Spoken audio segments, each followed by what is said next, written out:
Baik, Masya Allah. Assalamualaikum warahmatullahi wabarakatuh. Alhamdulillahirrabbilalamin. Wabihi nasta'in ala umurid dunia waddin. Wassalatu wassalamu ala ashrafil anbiya wal mursalin. Wa ala alihi wa sahbihi ajma'in. Amma ba'du. Rabbi syrah li sadari wa yassir li amri wa hlul 'uqdatam min lisani yafqahu qawli. Apa kabar semuanya? Seluruh teman-teman terkhusus Maskanul Huffaz, juga teman-teman setia lainnya yang selalu melihat setiap pekan wajahnya sama gitu ya. Jadi terima kasih sudah bergabung pada hari Jumat ini. Langsung saja tema pada hari ini menurut Uma tema yang juga sangat penting karena sebentar lagi kita akan memperingati 17 Agustus ya, Masya Allah. Rumah-rumah pesantren Maskanul Huffaz, tetangga-tetangga Uma sudah mulai pasang bendera di mana-mana dan sudah mulai di komplek-komplek perumahan atau di sekitar rumah kita sudah mulai dibentuk panitia-panitia lomba 17 Agustus. Jadi semangat cinta tanah air ini harus digaungkan. Jadi pada hari ini Uma akan membahas mengenai tentang cinta tanah air. Teman-teman yang dirahmati oleh Allah Subhanahu wa taala, langsung saja tanah air itu maknanya apa sih? Kalau kita merenungi tanah air, bisa jadi dia bermakna sebidang tanah yang dihuni oleh kita, dihuni oleh sekelompok manusia, sekelompok orang, yang dimana tanah tersebut menjadi tempat mata pencaharian kita, tempat kita tinggal, kemudian kita bersama dengan keluarga dan keturunan kita, itu disebut sebagai tanah air. Di mana kita punya tugas untuk menjaga tempat tinggal kita, menjaga tanah air kita, membangunnya, melindunginya, begitu.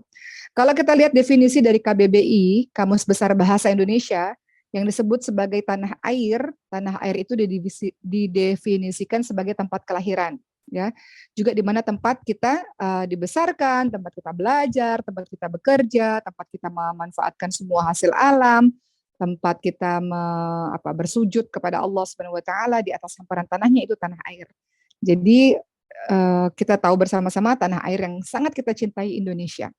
Sebelum Uma bicara banyak mengenai hadis atau ayat-ayat Quran yang berkaitan dengan tanah air, biasanya dulu ya zaman-zaman kita teman-teman yang sekolah, kita dulu sekolah, setiap hari Senin kita ada upacara bendera, kemudian kita hormat kepada bendera, diputarkan lagu Indonesia Raya, kemudian kita baca Pancasila sama-sama, kita baca UUD 1945 juga, kita dengar bareng-bareng, itu menumbuhkan kecintaan kepada tanah air yang sangat luar biasa. Seringkali teman-teman sekalian kita juga sering melihat ya diri kita atau bagian dari keluarga kita atau siapapun yang mewakili perlombaan lah ya, mewakili nama Indonesia, kemudian lagu Indonesia Raya dikumandangkan, bendera merah putih diangkat, itu ada rasa bangga gitu yang kita rasakan. Itu bagian dari kita mencintai tanah air kita, kita bangga dengan tanah air kita. Maka bagaimana kalau kita kaitkan dengan Islam? Apa sih hukum cinta tanah air, teman-teman sekalian? Cinta tanah air ini dia fitrah, dia itu alami, dia itu ada pada diri kita. Secara otomatis kita cinta pada tanah air sebetulnya. Karena sifatnya yang alamiah ini teman-teman sekalian, dia dia melekat pada diri manusia, maka status hukum asal cinta tanah air itu mubah atau boleh. Karena manusia itu dengan akal sehatnya tanpa diperintah pun otomatis dia akan cinta tanah air. Begitu ya teman-teman sekalian, bagaimana nggak cinta, kita tinggal di sini, kita lahir di sini, kita dibesarkan di sini, kita mendapatkan mata pencarian dari sini. Jadi secara otomatis dia pasti dia akan cinta tanah air tanpa dipaksa, dia akan cinta dengan tanah airnya. Jadi cinta tanah air itu sifatnya naluriah, alamiah. Tapi bukan berarti Islam tidak mengaturnya teman-teman sekalian. Islam mengatur kita untuk cinta tanah air. Kenapa Islam mengatur? Islam mengatur semuanya ya teman-teman sekalian, dari masuk kita kamar mandi, kaki kiri atau kaki kanan, sampai urusan yang besar itu diatur oleh Islam, Masya Allah. Kenapa Islam mengaturnya? Karena tujuannya agar kita sebagai manusia ini bisa melakukan atau berperan secara maksimal, melakukan sesuatu untuk membangun kehidupan bangsa dan negara ini dengan sebaik-baiknya. Jadi Islam mengatur itu. Ya, Islam mengatur keseimbangan antara hidup di dunia dan di akhirat. Nanti kita lihat ya bagaimana ayat-ayat Quran maupun apa yang dicontohkan oleh Rasulullah SAW dalam mencintai tanah air. Teman-teman lihat dalilnya dalam surah An-Nisa ayat ke-66. Di situ Allah Subhanahu wa taala berfirman, A'udzu billahi minasyaitonir rajim. walau anna katabna 'alaihim an yaqtulu anfusakum aw ikhruju min diyarikum ma fa'aluhu illa qalilum minhum. Allah Subhanahu wa taala ingatkan sahabat-sahabat sekalian, dan sesungguhnya jika seandainya Allah perintahkan kepada mereka, kepada orang-orang munafik, bunuhlah diri kamu atau keluarlah dari kampung halamanmu, niscaya mereka tidak akan melakukannya kecuali sebagian kecil dari mereka saja. Apa maknanya? Kalau kita lihat ya dalam surah An-Nisa ayat 66, nanti teman-teman baca lagi. Sesungguhnya jika kami seandainya memerintahkan kepada orang-orang munafik itu, bunuhlah diri kalian atau keluar dari kampung halaman kalian, niscaya mereka tidak akan melakukannya. Mereka nggak akan mau bunuh diri dan mereka tidak akan mau keluar dari kampung halaman, kecuali sebagian kecil saja. Apa maksud dari ayat ini teman-teman sekalian? Kalau kita lihat Wahbah al-Zuhaili ya. Beliau ini menafsirkan ayat An-Nisa 66 ini, terdapat di sini isyarat akan cinta tanah air dan ketergantungan seseorang akan tanah airnya. Jadi nggak mau keluarlah dari kampung halaman, nggak semudah itu, nggak, orang-orang juga nggak mau ya. Makanya tadi Allah sebutkan bunuh diri kamu atau keluar dari kampung halaman kamu, orang-orang nggak akan melakukannya kecuali sedikit. Di sini ditafsirkan bahwa di sini menjadi bukti atau isyarat akan cinta tanah air dan ketergantungan seseorang terhadap tanah airnya. Jadi Allah memposisikan meninggalkan kampung halaman itu sebanding dengan bunuh diri. Artinya sulit sekali untuk kita bisa keluar dari kampung halaman kita. Betul ya, kalau tiba-tiba nih teman-teman sekalian, kita disuruh keluar dari kampung halaman kita atau dari tanah air kita Indonesia tercinta. Pasti sulit, tidak mudah. Ya, di mana ini rumah kita seperti itu. Yang kita harus jaga dia, yang kita harus lindungi dia, yang kita harus bangun dia. Indonesia yang kita cintai ini. Begitu teman-teman sekalian, itu ayat. Bagaimana dengan hadis dari Rasulullah SAW yang berkaitan dengan cinta tanah air? Kita lihat teman-teman sekalian, Rasulullah SAW itu berdakwah di kota Mekah selama 13 tahun. Setelah itu beliau berhijrah, pindah dari Mekah menuju ke Yathrib, menuju ke Madinah Al-Munawwarah. Ketika beliau proses hijrah itu, beliau berdiri, teman-teman sekalian, di perbatasan kota Mekah saat beliau hendak meninggalkan kampung halamannya. Dalam hadis riwayat Tirmidzi disebutkan Rasulullah SAW itu menyampaikan kalimat-kalimat yang penuh cinta kepada tanah airnya. Apa kata beliau? Alangkah baiknya engkau sebagai negeri dan betapa cintanya aku kepadamu ya kota Mekah. Seandainya kaumku ini tidak mengusirku darimu, wahai kota Mekah, ya, niscaya aku tidak akan pernah tinggal di kota lain selain engkau. Jadi Rasulullah SAW sangat mencintai Mekah karena di situ beliau dilahirkan, di situ beliau dibesarkan, di situ sanak keluarga beliau ada. Jadi beliau sangat cinta pada kota Mekah. Betapa cintanya aku terhadap dirimu, kata Rasulullah.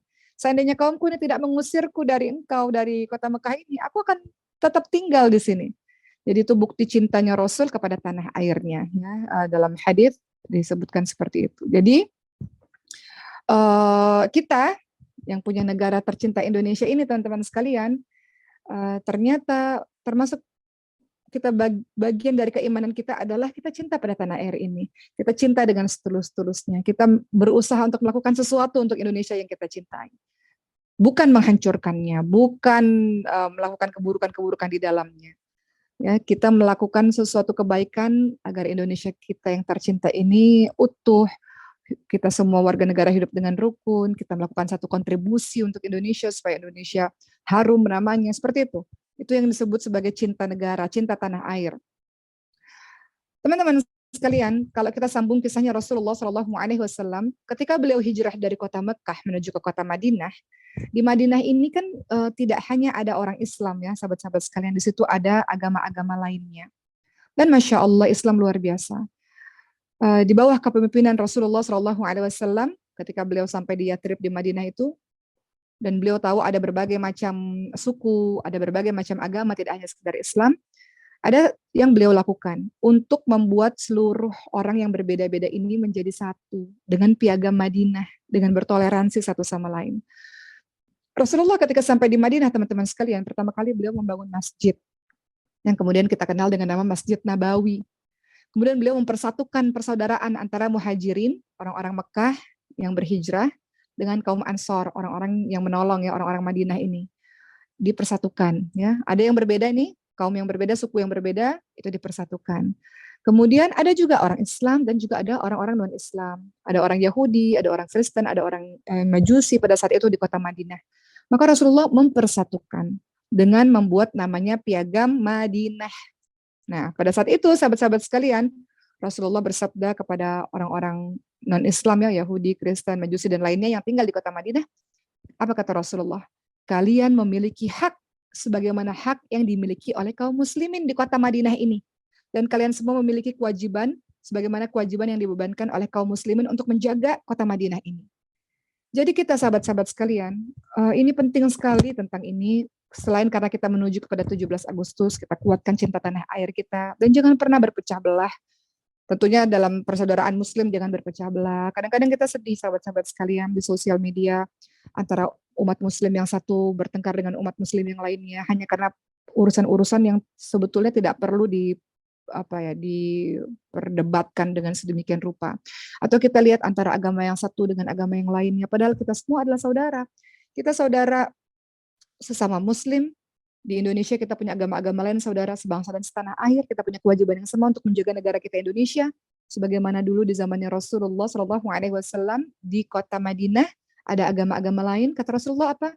Kalian punya kewajiban yang sama untuk sama-sama menjaga kota Madinah ini. Kalian punya hak yang sama, sebagaimana kaum muslim juga punya hak, teman-teman yang lain juga punya hak. Begitu pula di Indonesia, teman-teman sekalian.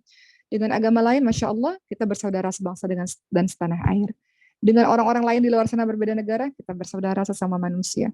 Islam rahmatan lil alamin, Masya Allah. Islam ini penuh dengan kasih sayang, penuh dengan cinta kepada yang lain-lain. Jadi jangan pernah berpecah belah, karena Rasulullah SAW sendiri mengajarkan kita melalui Piagam Madinah itu bahwa kita bisa hidup secara baik, kita hidup secara rukun, kita hidup secara bersama-sama dan mencintai tanah air kita. Begitu. Mencintai pada saat itu mereka mencintai Madinah. Begitu pula dengan kita mencintai Indonesia. Pertanyaannya, kenapa ya Rasul mencintai Madinah, teman-teman sekalian? Rasul itu mencintai Madinah sebagaimana Rasul mencintai Mekah karena Mekah adalah tempat lahirnya Rasulullah SAW, tempat beliau dibesarkan. Tapi Rasul juga mencintai Madinah. Rasul sangat mencintai Madinah, sahabat-sahabat sekalian. Kenapa alasannya? Alasannya seperti yang kita tahu bahwa penduduk Madinah ini menyambut Rasulullah SAW dan menyambut kaum muhajirin, kaum Mekah, orang-orang Mekah yang hijrah ke Madinah dengan sangat baik, membantu Rasul dan membantu orang-orang Mekah ketika mereka susah. Dakwah Islam itu bisa berkembang secara baik di kota Madinah. Dari kota Madinah lah cahaya Islam semakin tersebar sangat luas. Maka Rasulullah SAW juga mencintai kota Madinah. Terbukti dari apa teman-teman sekalian? Terbukti ada satu kisah di mana pada saat itu Rasulullah SAW berpergian dan ketika menuju ke kota Madinah, beliau itu mempercepat untanya dengan sangat cepat supaya bisa kembali ke Madinah dengan cepat karena ada perasaan rindu. Sama seperti kita, kalau kita kadang pergi ke luar negeri atau kita pergi umroh atau kita pergi kemana-mana, rasanya ingin cepat-cepat. Kalau kita udah di pesawat itu ingin cepat-cepat kita sampai ke kampung halaman kita, betul ya? Atau teman-teman mungkin tidak tanah air ya, mungkin ya kampung kita. Misalnya kita lagi di Jakarta gitu, kita bekerja di satu tempat, kemudian setiap lebaran kita pulang ke kampung halaman, rindu sekali. Kita ingin cepat-cepat pulang. Itu perasaan cinta seperti itu teman-teman sekalian. Sama dengan Rasulullah SAW, sahabat-sahabat sekalian, di mana Rasulullah SAW juga punya cinta yang luar biasa dengan kota Madinah, tidak hanya Mekah. Rasul berpergian ketika pulang ke Madinah mempercepat untanya karena rindu dengan tanah air, rindu dengan kampung halamannya. Begitu ya, teman-teman sekalian. Maka kita lihat bahwa apa yang dilakukan oleh Rasulullah SAW dijelaskan kisah tadi dalam sebuah hadis. Ibnu Hajar Al-Asqalani beliau menegaskan bahwa hadis tadi yang Umar tadi cerita bahwa Nabi Muhammad mempercepat untanya karena rindu dengan Madinah itu menunjukkan dua makna. Pertama, keutamaan kota Madinah. Kedua, menunjukkan cinta tanah air dan merindukan tanah air. Jadi kita juga begitu nih teman-teman sekalian ya. Kita mencintai Indonesia dan merindukannya. Uma cerita sedikit sebelum masuk kepada materi-materi lainnya. Beberapa waktu yang lalu di tahun kemarin ya, Desember tahun kemarin, Allah izinkan Uma dapat undangan untuk ceramah di Amerika pada saat itu. Dan Uma banyak mendengar kisah-kisah dari beliau-beliau bahwa banyak lah ya mereka yang tinggal puluhan tahun, teman-teman kita di Amerika, kemudian beliau mengatakan ingin sekali masa tuanya kembali ke tanah air, ingin sekali masa tuanya kembali. Bagaimanapun juga pastilah walaupun sudah sukses di Amerika, tetap Indonesia itu nomor satu, tetap ingin sekali pulang ke kampung halaman, di mana seluruh keluarga berkumpul di situ. Begitu pula kemarin Umar dari Mesir, Umar ngobrol banyak sama orang-orang Indonesia di Mesir. Mereka mengatakan, memang Mesir ini sangat kami cintai, tapi tentu saja Indonesia ini tidak akan ada yang bisa menggantikan di hati kita. Tetap kita satu hari nanti akan kembali ke Indonesia. Mungkin puluhan tahun sudah tinggal di Mesir, ingin satu hari nanti kembali ke Indonesia. Bagaimanapun juga Indonesia tidak tergantikan. Jadi itu cinta tanah air, teman-teman sekalian. Ya, jadi di sini dilihat bahwa Rasulullah SAW selain mencintai Mekah juga mencintai Madinah. Terbukti Rasulullah merindukan. Setiap kali berpergian rindu sekali dengan kota Madinah. Juga kita lihat ya teman-teman sekalian, banyak sekali para nabi, para ulama, orang-orang soleh itu memberikan contoh betapa pentingnya mencintai tanah air kita. Kita lihat kisah Nabi Ibrahim alaihissalam. Di dalam Al-Quran itu beliau bahkan berdoa untuk tanah airnya, ya, berdoa untuk negeri yang dicintainya. Surah Al-Baqarah 126. Nabi Ibrahim alaihissalam dalam surah Al-Baqarah 126, beliau berdoa untuk tanah airnya, untuk negerinya. Beliau katakan, ya Allah, jadikanlah kota Mekah ini, ya Allah, negeri yang aman, dan berkahilah rezeki berupa buah-buahan dari kepada penduduknya, ya Rabb, yaitu di antara orang-orang yang beriman kepadamu dan hari kemudian, ya Allah. Dalam surah Al-Baqarah 126, ini menjadi contoh kepada kita juga bagaimana para nabi, termasuk Nabi Ibrahim alaihissalam juga mendoakan negeri yang dia cintai. Begitu pula dengan kita. Jadi boleh nih teman-teman sekalian, dalam keseharian kita, kita tidak hanya berdoa untuk diri kita sendiri. Tidak hanya doa minta rezeki, minta keluarga yang aman, tentram, sakinah mawaddah warahmah, tidak hanya minta kesehatan, tapi doakan. Itu wujud cinta kita pada Indonesia. Ya Allah, jagalah Indonesia ini, ya Allah.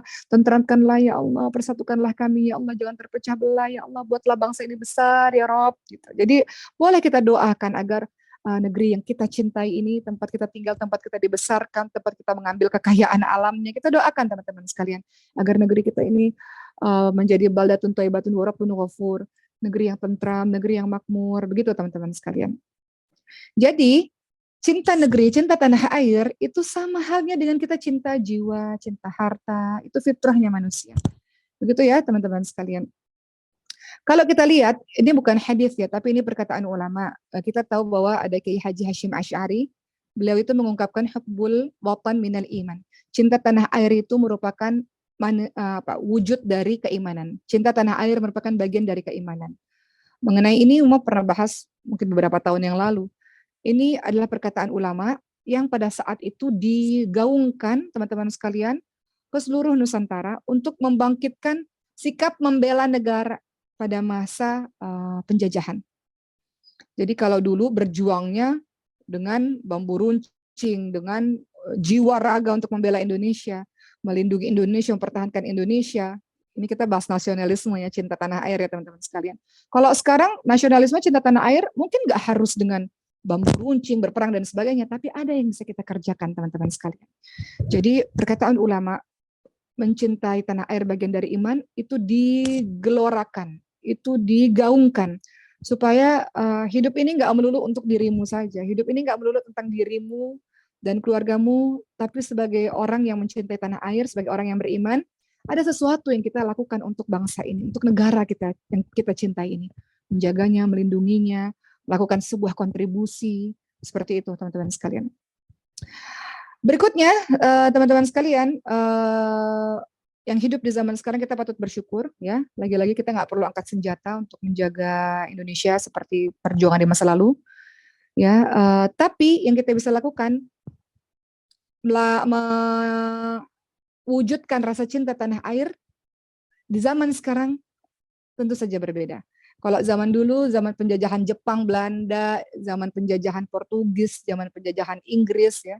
Itu seluruh anak bangsa berjuang sampai titik darah penghabisan untuk mengusir penjajah. Kalau dulu kita hidup di zaman itu, wah kita turut berjuang di medan perang ya untuk mengusir penjajah. Supaya apa? Itu ada perasaan membela tanah air supaya nggak dijajah, supaya tidak dikuasai sumber daya alamnya. Jadi itu menjadi spirit ya untuk mengorbankan harta, jiwa, raga di masa itu untuk kemerdekaan. Sekarang Masya Allah, Sebentar lagi kita merayakan kemerdekaan Republik Indonesia ke-77 ya kalau tidak salah ya teman-teman sekalian. Tolong dikoreksi kalau salah ya. Ke-77, Masya Allah. Itu bukan perkara main-main teman-teman sekalian ya. Ada pengorbanan yang luar biasa dari para pahlawan kita dari seluruh rakyat Indonesia pada akhirnya berhasil mengusir penjajah itu dan akhirnya kita merdeka pada tahun 1945 17 Agustus. Maka ini bukan sekedar ucapan nih. Maka kita tidak bisa teman-teman sekalian melupakan jasa-jasa dari mereka yang sudah berjuang. Kita ini penerus bangsa ini untuk menjaga bangsa ini. Kita juga nggak bisa lupa jasa para perempuan-perempuan juga ada. Mereka yang merawat pejuang-pejuang yang terluka, mereka ibu-ibu pejuang, mereka adalah seorang perempuan-perempuan yang juga berjuang. Walaupun kisah mereka nggak dituliskan banyak dalam sejarah, tapi juga mereka melakukan kontribusi untuk melakukan sesuatu untuk tanah air ini. Maka yang harus kita lakukan teman-teman sekalian, menyambut 17 Agustus ini, seluruh kita ya masyarakat Indonesia ini, kita yang mengaku cinta tanah air ini punya kewajiban untuk kita mencintai tanah air kita teman-teman sekalian. Kita punya kewajiban untuk melakukan yang terbaik untuk bangsa ini, untuk negeri ini. Ada pernyataan yang juga bagus sekali, mau pikir ya. Ada Presiden Amerika Serikat dulu namanya John F. Kennedy. Beliau mengucapkan satu kalimat yang sangat bagus, yang ini harus ada pada diri setiap santri Masker Nufat dan kita semua.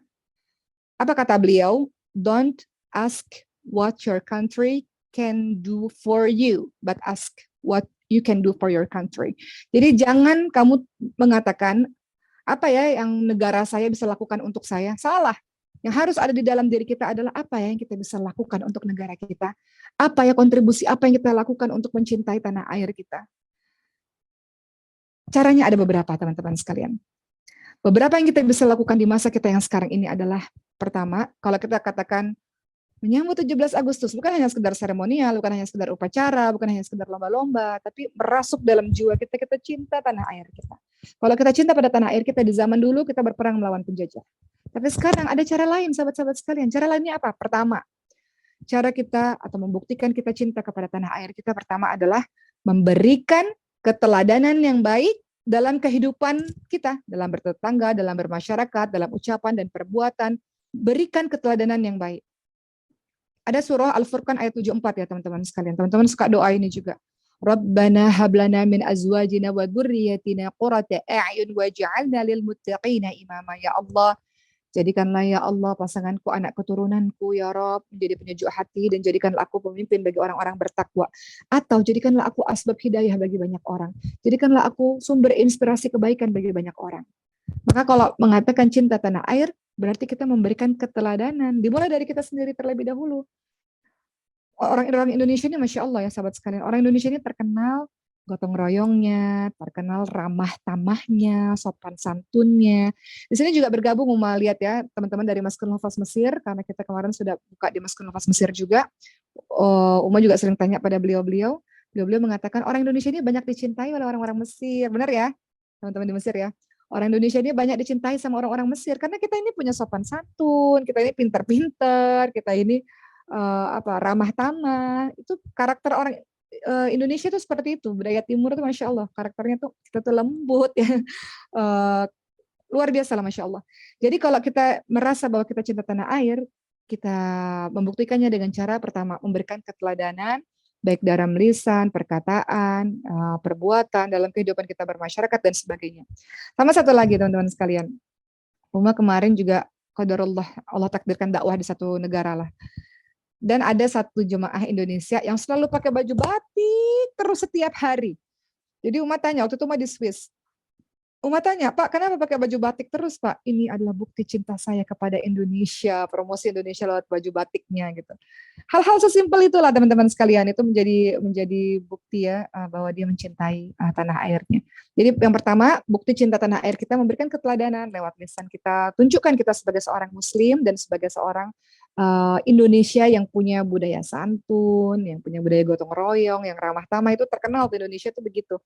Tunjukkan dalam Islam rahmatan lil alamin ya. Tunjukkan dalam ucapan kita, perbuatan kita seperti itu. Kedua, kalau kita mengaku cinta pada negara, cinta pada tanah air, kontribusi, lakukan sesuatu untuk negara kita, untuk membangun negara kita. Contoh, teman-teman yang karena sekarang melihat juga banyak teman-teman Mesir yang bergabung. teman-teman yang belajar di Mesir misalnya menuntut ilmu di Azhar, masya Allah ya, Azharian gitu, seorang pelajar Azhar di mana calon ustadz ustadzah para ulama-ulama hebat setelah menuntut ilmu pulang ke Indonesia dan menjadi ulama-ulama besar, ustadz dan ustadzah besar. Kehadiran teman-teman ditunggu, ya Allah, kontribusinya untuk membangun negara ini. Begitu pula mungkin tidak harus di bidang agama, mungkin teman-teman bidang yang lain gitu ya, belajar di negara barat, belajar di sana di sini, pulang ke Indonesia dan membangun Indonesia itu melakukan kontribusi kepada negeri yang kita cintai. Jadi yang kedua, cara supaya kita membuktikan bahwa kita cinta tanah air adalah berkontribusi pada negara ini dengan apa yang kita punya. Kadang-kadang nggak usah terlalu yang besar-besar. Contoh, hal kecil. Teman di Maskanul Hufaz, murid di Maskanul Hufaz, selesai dari Maskanul Hufaz, pulang ke kampung halaman, ngajar ngaji tetangganya gitu. Lama-lama yang mungkin cuma 2 murid, 3 murid, lama-lama besar. Seperti itu kontribusi yang dilakukan. Ada seorang santri dari Maskanul Hufaz, beliau mengatakan, saya ingin pulang ke kampung halaman saya. Di kampung halaman saya nggak ada dakwah sama sekali. Orang-orangnya jauh daripada Allah Subhanahu wa taala. Itu kontribusi yang dilakukan. Sesuatu yang dilakukan. Khairun nas anfa'uhum linnas, kata Rasulullah. Orang yang paling baik adalah orang yang bermanfaat untuk orang lain. Itu bagian dari dia mencintai tanah air. Karena dia melakukan sesuatu untuk negara ini, bangsa ini, untuk kampung halamannya. Begitu ya teman-teman sekalian. Yang ketiga, bagaimana cara kita bisa mencintai tanah air, teman-teman sekalian? Bangga dengan produk buatan Indonesia. Ada sebagian orang yang ngerasa keren kalau pakai produk made in mana gitu ya. Tapi orang Indonesia ini, ya Allah, Uma cerita lagi sebagai contoh teman-teman sekalian. Kawan kemarin Uma ke Mesir ya 1 bulan itu. Kemudian kan akhirnya Uma juga pergilah ke pasar. Di Mesir itu ada pasar namanya Khan Khalili. Untuk teman-teman yang di Mesir juga teman-teman tahu. Dan Uma lihat baju-bajunya, Uma selalu bilang gini, ya Allah, baju di Indonesia itu bagus-bagus banget. Baju di Tanah Abang di Jakarta itu bagus-bagus banget. Jadi produk Indonesia itu bagus-bagus teman-teman sekalian. Cuman entahlah kenapa orang-orang di luar sana masih kurang pede dengan memakai produk-produk buatan Indonesia. Padahal bukti kita cinta tanah air adalah bangga dengan produk lokal, produk buatan negeri anak bangsa gitu ya, produk buatan negeri kita tercinta ini. Dengan begitu, nanti berikutnya kalau kita bangga dengan produk buatan Indonesia, akhirnya kita memajukan perekonomian Indonesia, kita lebih menghargai produk buatan negara kita sendiri. Itu yang ketiga, cara kita mencintai Indonesia. Yang keempat, banyak caranya, tapi beberapa caranya adalah misalnya kita menjaga dan merawat kebersihan. Itu juga bagian dari cinta tanah air, sahabat-sahabat sekalian. Uma selalu bilang kayak teman-teman yang ada di Maskan Hufaz, kalau ada sampah diambil. Kalau kita punya rumah nih, kita punya rumah yang kita cintai, di rumah kita sendiri ada sampah, kita nggak mungkin kan cuek, kita pasti ambil, kita bersihkan. Begitu pula kalau kita di pesantren atau dalam skala yang lebih luas kita di Indonesia ini, ada sampah, ada apa, kita bersihkan. Ricis, ada Uma itu, Ria Ricis, itu orang yang sangat menjaga kebersihan teman-teman sekalian. Beliau kan suka mendaki gunung ya. Setiap kali beliau mendaki gunung itu, beliau ketemu sampah-sampah itu, beliau kumpulkan sampah-sampah itu. Itu hal kecil, tapi itu bagian dari cinta tanah air teman-teman sekalian. Ya, bagaimana dia menjaga dan merawat kebersihan lingkungan. Beberapa waktu yang lalu melihat di sosial media, di Instagram, video yang lucu ya. Ada orang di jalan, dia pakai mobil mewah, kemudian dia buang sampah sembarangan. Dari pintu mobilnya dia buang sampah di jalanan. Akhirnya ada orang dari mobil lain keluar, diambil sampah itu, diketok pintu mobil, dimasukin sampah itu ke dalam mobil. Katanya ini bukan tempat sampah, kenapa kamu buang sampah sembarangan gitu. Itu video yang luar biasa juga keberaniannya ya. Tapi maksud Uma yang kita soroti di sini adalah bahwa buang sampah sembarangan bagian dari gak cinta tanah air. Sesimpel itu teman-teman sekalian. Jadi yang keempat, bagian dari kita cinta tanah air, hal yang paling simpel adalah kita rawat, kita menjaga kebersihan lingkungan kita bersama-sama. Kelima, ini juga penting. Bagaimana cara kita mencintai tanah air? Jangan menyebarkan hoax. Jangan menyebarkan kebencian. Sahabat-sahabat sekalian, Indonesia ini salah satu negara yang penggunaan sosial medianya sangat tinggi, sahabat sekalian. Dan kadang-kadang kita merasa wajah kita nggak kelihatan, orang nggak tahu siapa kita. Sehingga kita dengan mudah ujaran kebencian itu, kita nggak tahu apa, kita sebarkan hoax, kita memanas-manasi, akhirnya terpecah belah. Tidak boleh ya Rob, nggak boleh lakukan itu teman-teman sekalian. Teman-teman lihat dalam surah Al-Hujurat ayat ke-11 sampai ayat ke-12. Di situ ada kalimat a'udzubillahi minasyaitonirrajim, Al-Hujurat ayat 11 ya. Ya ayyuhalladzina amanu la yaskhar. Jangan kita mengolok-olok, jangan kita merendahkan orang lain. Jangan kita mengejek-ngejek orang lain. Atau dalam surah Al-Hujurat ayat ke-12, A'udzubillahi minasyaitonirrajim. Ya ayyuhalladzina amanu jtanibu katsiran minadh-dhanni inna ba'dadh-dhanni itsmun wa la tajassasu wa la yaghtab ba'dukum ba'dha yuhibbu ahadukum an yakula lahma akhihi maitan fakarihtumuh. Dalam surah Al-Hujurat ayat ke-12 juga diingatkan, jangan kamu itu banyak sekali prasangka-prasangka buruk, jangan kita menggunjing saudara kita, jangan cari-cari kesalahan. Karena kalau kita melakukan hal tersebut kita seperti memakai bangkai saudara kita sendiri. Dalam Al-Qur'an sudah dijelaskan itu. Termasuk ini kaitannya dengan cinta tanah air yang kelima, ini sangat urgent sahabat sekalian. Jangan sekali-kali kita menyebarkan ujaran-ujaran kebencian, kita memprovokatori, kita membuat orang-orang berselisih, kita menyebarkan berita hoax, jangan. Ini bukan akhlak dari orang-orang beriman, ini bukan akhlak dari seorang muslim sejati, tidak boleh sahabat-sahabat sekalian. Kita nggak tahu apa-apa, kemudian kita sebarkan hoax dan sebagainya. Jangan sampai itu terjadi. Kadang-kadang kita pun punya prasangka buruk. Semua ujaran kebencian itu dimulai dari prasangka buruk dan cari-cari kesalahan. Dalam surah Al-Hujurat 12 tadi disebut demikian. Dimulai dari prasangka buruk, nggak tabayun dulu, udah prasangka buruk, kita iseng aja cari-cari kesalahan, lalu kita gunjing. Nggak boleh ya Rob, kita minta sama Allah ampunan ya dari Allah Subhanahu wa taala atas dosa lisan yang mungkin tanpa sengaja kita lakukan di sosial media. Mungkin kalau dalam keseharian kita nggak berani, kita main belakang menggunjing ghibah, sama dosanya sama teman-teman sekalian. Fitnah dan ghibah itu sama. Kenapa sahabat-sahabat sekalian? Kalau seandainya fitnah kita bicara tidak betul dan kita bicara itu sesuatu yang tidak betul, ya fitnah, dusta. Tapi kalau ghibah, mungkin saja itu betul ada pada dirinya, tapi kita sebarluaskan karena kebencian kita dengan seseorang, itu ghibah. Sama saja itu dosanya tidak boleh. Jadi kembali lagi cinta tanah air itu dibuktikan dengan jangan mudah kita menyebarkan hoax, tidak menyebarkan hoax, tidak menyebarkan ujaran kebencian sebelum posting di sosial media. Kita berpikir dulu apakah yang saya lakukan membuat Allah ridha, apakah yang saya ucapkan membuat Allah ridha, begitu. Itu akhlak orang beriman insya Allah. Dia hati-hati dengan lisannya. Kemudian berikutnya teman-teman sekalian, ini juga banyak juga ya, yang keenam itu banyak seniman kita atau orang-orang membuat karya, jangan membeli yang bajakan-bajakan ya. Itu juga penting. Kemudian berikutnya, nah ini juga penting kalau teman-teman punya rezeki, boleh juga kita menjelajahi Indonesia ini ya, traveling ke berbagai macam pelosok-pelosok di Indonesia, itu juga indah sekali. Ria Ricis, adik Uma itu sangat mencintai Indonesia. Kalau teman-teman lihat YouTube-nya, beliau sangat cinta laut dan beliau explore Indonesia. Begitu teman-teman sekalian. Allah takdirkan Uma pergi ke beberapa negara dan Uma lihat Indonesia itu cantik sekali, cantik, nggak kalah cantiknya dengan negara-negara lain. Hanya saja kurang tereksplor, kurang terpublikasi.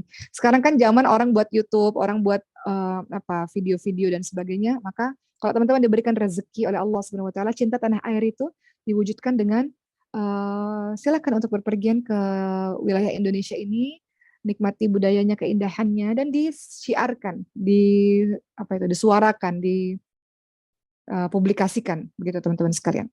Keberapa nih? Mau udah lupa nih, ke-8 ya? Keberapa sih? Coba teman-teman angkat tangannya. Keberapa ini? Ke-7 atau ke-8? Ke-8, baik. Ke-8, bagaimana cinta tanah air itu diwujudkan dengan apa? Tetap menjaga persatuan dan kesatuan negeri kita tercinta ini yang paling penting. Nanti Uma sedikit membahas Pancasila ya teman-teman sekalian ya, karena kita berkaitan dengan cinta negara, cinta tanah air. Uma mau membahas juga tentang Pancasila di akhir nanti. Tapi yang ke-8, bukti kita cinta tanah air tadi itu. Kita menjaga persatuan, kita menjaga kesatuan negeri kita tercinta, kita tahu negeri kita ini punya semboyan Bhinneka Tunggal Ika. Walaupun berbeda-beda, tetap satu jua. Kita ada budayanya banyak banget, Masya Allah. Kita punya suku ini, suku itu, provinsi dengan adat istiadat yang berbeda-beda, wah budaya yang beda-beda. Indonesia ini kaya sekali ya, dengan budaya bahasa daerah yang berbeda-beda, agama yang berbeda-beda. Walaupun berbeda-beda, kita tetap satu jua. Jadi kita sebagai seorang anak bangsa yang mencintai tanah air, kita harus menghargai, menghormati perbedaan yang ada di negara kita ini, teman-teman sekalian. Jangan sampai perbedaan yang ada itu, baik perbedaan misalnya dalam Islam, sama-sama Islam, hanya berbeda sedikit saja jadi pecah. Sama-sama orang Indonesia, tapi beda sedikit ya masalah ini, masalah itu jadi pecah. Kita nggak mau itu terjadi pada negara kita, pada diri kita. Jangan biarkan perbedaan itu membuat kita terpecah belah. Tapi membuat kita kuat, karena yang membuat kita istimewa itu karena perbedaan itu. Kita tetap punya prinsip yang kita yakini, ya. Tapi kita juga harus menghargai bahwa orang-orang nggak sama juga. Setiap orang berhak untuk menentukan atau memilih jalannya sendiri. Jadi kita menghormati orang lain, kita menghargai orang lain dengan perbedaan yang ada dalam negara kita, namun kita tetap punya prinsip yang kita yakini. Begitu teman-teman sekalian. Sedikit sebelum penutup ya sahabat-sahabat sekalian, Uma ingin sekali membahas tentang Pancasila. Uma pikir ini dulu ketika kita zaman sekolah, kita sering sebut Pancasila ketika upacara. Sedikit saja membahas tentang Pancasila ini, Masya Allah luar biasa ya. Seperti yang kita tahu teman-teman sekalian, Pancasila ini adalah falsafah bangsa kita. Dia itu sumber-sumber nilai ya yang terkandung dalam konstitusi ini. Pancasila itu teman-teman sekalian, kita sedikit bahas ya sahabat sekalian, karena Uma nggak bahas ini setiap hari atau setiap saat. Pancasila itu luar biasa, itu ijtihad dari para tokoh-tokoh muslim sebelum ketika perjuangan kemerdekaan Indonesia. Izinkan Uma sedikit cerita tentang Pancasila supaya kita semakin merasuk pada diri kita pegang teguh Pancasila dan negeri kita yang kita cintai. Teman-teman sekalian, tentu teman-teman sebagian di sini ada yang ingat bagaimana tentang pembentukan Pancasila pada saat itu. Dulu sebelum ada Pancasila namanya Piagam Jakarta, teman-teman sekalian. Hari ini kita belajar sedikit tentang sejarah Indonesia ya. Sebelum Pancasila ada, dulu namanya adalah Piagam Jakarta. Di Piagam Jakarta itu pada saat itu pertama kali sila yang berbunyi itu adalah ketuhanan yang Maha Esa dengan kewajiban menjalankan syariat Islam bagi pemeluk-pemeluknya. Itu ya, awalnya tuh seperti itu. Kemudian rumusan sila pertama, Pancasila, akhirnya menghilangkan 7 kata. Apa yang dihilangkan? Dengan kewajiban menjalankan syariat Islam bagi pemeluk-pemeluknya, itu yang dihilangkan. Jadi kita ingat Pancasila itu sekarang ketuhanan yang Maha Esa, begitu. Kenapa itu bisa terjadi? Nah, kita lihat teman-teman sekalian sejarahnya yang sangat luar biasa. Ini semata-mata demi menjaga persatuan dan kesatuan bangsa Indonesia. Dan bagian dari menghormati warga negara Indonesia yang tidak semuanya Muslim, walaupun Islam mayoritas, tapi juga ada agama-agama yang lain-lainnya. Ini menunjukkan jiwa besarnya umat Islam dan punya nilai kebangsaan yang sangat tinggi. Kenapa? Teman-teman sekalian, ini mirip dengan perjanjian Hudaibiyah. Teman-teman tahu sejarah Hudaibiyah? Perjanjian Hudaibiyah itu terjadi pada tahun 6 Hijriah, atau lebih tepatnya pada tahun 628 Masehi ya pada saat itu. Pada tahun 6 Hijriah ya teman-teman sekalian ya. Pada saat itu Rasulullah SAW yang sudah dakwah 13 tahun di Mekah, Rasulullah pergi ke Madinah. Di tahun 6 Hijriah Rasulullah mimpi bahwa Rasulullah bersama dengan para umat Islam yang sudah banyak dan yang sudah kuat itu boleh untuk beribadah ke Baitullah. Maka Rasulullah bersama dengan 1.000 lebih pasukan bukan untuk menyerang Ka'bah, bukan untuk menyerang kafir Quraisy yang ada di Mekah, tidak, tapi untuk ibadah saja di Baitullah. Berhenti di satu tempat namanya Hudaibiyah teman-teman sekalian. Nah, disitulah orang-orang kafir Quraisy ini melarang umat Islam masuk ke kota Mekah. Sahabat sekalian, padahal pada saat itu umat Islam ingin melaksanakan ibadah haji, ingin ibadah, bukan untuk yang lain-lain. Terjadilah perjanjian Hudaibiyah. Ini nanti ada sangkut pautnya dengan bagaimana Piagam Jakarta yang menjadi Pancasila itu. Pada saat itu, teman-teman sekalian, orang-orang kafir Quraisy ya, yang akhirnya mau mengadakan perjanjian Hudaibiyah dengan Rasulullah SAW dengan umat Islam, orang-orang kafir Quraisy belum memeluk agama Islam pada saat itu ya. Jadi mereka menganggap kedatangan umat Islam dan Rasulullah dari Madinah menuju ke kota Mekah bertujuan untuk menyerang orang-orang kafir Quraisy. Padahal tidak. Padahal umat Islam hanya ingin ibadah. Namun akhirnya pertemuan kafir Quraisy ini dengan Rasulullah dan para sahabatnya ya, akhirnya berujung kepada perjanjian yang kemudian dikenal dengan nama perjanjian Hudaibiyah. Nanti kalau teman-teman umroh, teman-teman akan tahu yang namanya Hudaibiyah itu di mana tempatnya. Pada saat itu, sahabat sekalian, kaum muslim dari Madinah itu diwakili oleh Nabi Muhammad SAW. Lalu orang-orang kafir Quraisy yang dari Mekah untuk mengadakan perjanjian itu diwakili oleh seorang yang bernama Suhail bin Amr. Beliau berdua ini perundingan yang sangat luar biasa untuk mengeluarkan perjanjian Hudaibiyah supaya win-win solution, supaya umat Islam enak, orang-orang kafir Quraisy juga enak. Dan Rasulullah Masya Allah ketika mengadakan perjanjian itu sangat bijaksana. Rasulullah mematuhi kata orang kafir Quraisy, pada tahun ini tidak boleh umat Islam pergi ke mohon izin sebentar. Pada tahun ini di dalam perjanjian Hudaibiyah itu ya tidak boleh umat Islam pergi ke Mekah ya. Dan terjadi gencatan senjata selama 10 tahun. Intinya Rasulullah itu sangat bijaksana, tidak memaksakan kehendaknya. Kalau memaksakan kehendak kan inginnya hari ini juga udah jalan nih jauh-jauh dari Madinah, ingin pergi untuk beribadah aja, masa nggak boleh, istilahnya begitu bahasa kita sekarang. Tapi Rasulullah dengan penuh bijaksana, dengan penuh kelemah lembutan, terjadi negosiasi. Oke, tidak boleh beribadah pada tahun ini. Walaupun para sahabat itu sangat kecewa dengan keputusan Rasulullah. Tapi Rasulullah sangat bijaksana. Para sahabat merasa Rasulullah kok terlalu longgar sih dalam bernegosiasi, kok mau mengalah sih pada orang-orang kafir Quraisy, bahwa kita padahal kalau mau masuk ke Mekah bisa-bisa saja karena umat Islam sudah kuat, tapi Rasul memilih untuk apa ya, mungkin terkesan mengalah, tapi sebenarnya bukan mengalah ya. Rasulullah dengan penuh bijaksana akhirnya membuat perjanjian Hudaybiyah bahwa Rasulullah sepakat di tahun ini para sahabat pulang lagi ya, nggak bisa lagi untuk ke Mekah. Itu membuat para sahabat itu sangat kecewa dengan Rasulullah. Karena para sahabat merasa kita ini sudah banyak pasukan perang yang terlatih, nggak sulit bagi kita ini Muslim yang dari Madinah ini untuk menundukkan kaum Quraisy dalam waktu yang sangat singkat. Tapi Rasul memilih untuk cara yang lebih lembut, cara yang lebih bijaksana tadi.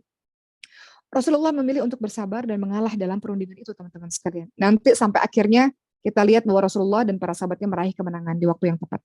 Tapi intinya perjanjian itu luar biasa.